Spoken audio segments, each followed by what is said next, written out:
Bonsoir à tous. À la une de l'essentiel week-end, le limogeage de 2 officiers israéliens après la mort lundi de 7 humanitaires dans la bande de Gaza. On ouvre donc ce journal avec le mea culpa de l'armée israélienne. 4 jours après la mort de 7 humanitaires tués dans la bande de Gaza, Israël admet avoir commis une série d'erreurs graves en voulant viser un homme armé du Hamas. 2 officiers vont être limogés. Écoutez le porte-parole de l'armée. Et face aux pressions internationales, l'État hébreu annonce également qu'il va autoriser l'entrée d'aide humanitaire à Gaza via plusieurs points de passage. On voit ça en détail avec Claire Duhamel. Et ce vendredi, le Conseil des droits de l'homme de l'ONU a évoqué des craintes de génocide contre les Palestiniens.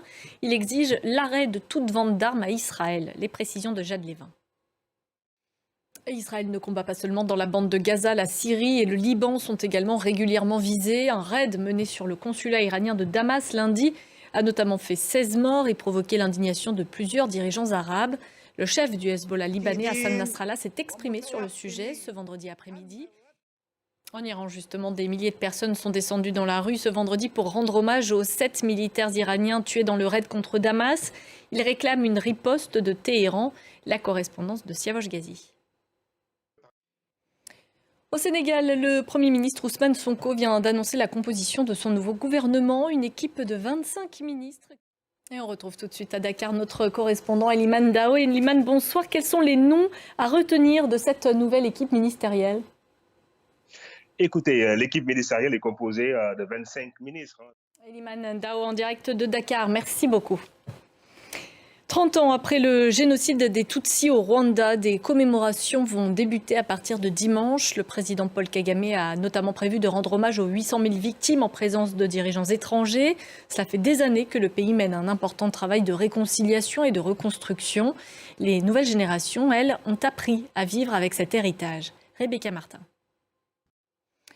Peut-être la fin du mystère autour de la disparition d'un couple de touristes français sur l'île portugaise de Madère. Cela faisait 3 semaines qu'ils n'avaient pas donné signe de vie. Et bien 2 corps viennent d'être retrouvés dans une zone de montagne. Le travail d'identification est en cours. En France, la star de cinéma Alain Delon a été placé sous curatelle renforcée jeudi. Cela signifie qu'il n'a plus une liberté totale de gestion de ses biens et des décisions qu'il pourrait prendre.